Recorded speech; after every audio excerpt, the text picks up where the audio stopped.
দাদু ভাই তুমি যে প্রেম করিলে সে মালের খবর কি? মাল ভালো না তো, ও মাল আমি আনবো না। কারণ ও প্রেমে তোমরা পড়ে না, কি হয়েছে? প্রেমে পারবো না?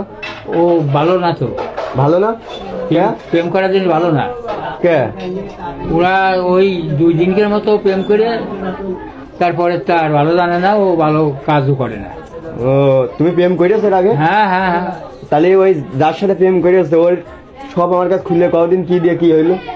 ওই প্রেম করেছিলাম শেষ মাস, ওই মানে কোনো একটা কারণে হ্যাঁ। ওর আমি বিয়ে থা করলাম না, বিয়ে করলাম অন্য জায়গাতে। হ্যাঁ। তো পরে আমি শুনলাম তো ভালো না, ও, এই কারণে আমি বিয়ে থা করি। মানে কি জন্য ভালো না এটা এটা একটু জানতে পারি? হ্যাঁ হ্যাঁ কি জন্য ভালো না? হ্যাঁ, ওর বাপ বলেছিল হ্যাঁ। যে 5 কাঠা জমি তোমাকে দেবো। হুম। পরে এসে বললে তো দেবো না, এটা সাইকেল দেওয়ার কথা ছিল, তাও করলে তো দেবো না।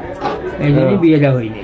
ও মানে তুমি যৌতুক নিয়ে ছাড়া বিয়ে করবে না? না, আর ওই মেয়ের সাথে প্রেম করলে সম্পর্ক শেষ? সম্পর্ক শেষ। একদম ঢেসমিস? হ্যাঁ হ্যাঁ। ও তা দাদু আমি যে একটা প্রেমে পড়িছি এখন আমি কি করব? তুমি ওইটা করি না, করবো না? ও জীবনেও সুখী হবে না। ও মাগের নেশায় পড়ে না। মাকে নিশাই পারবো না? না না না, দাদু কয় কি মাকে নিশাই বলে পারবো না? ও দাদু মাগি ভালো না, ও মাগের নেশায় পড়ে না তুমি। আচ্ছা দাদু এই তোমরা তো আইসো না পিছন দিয়ে।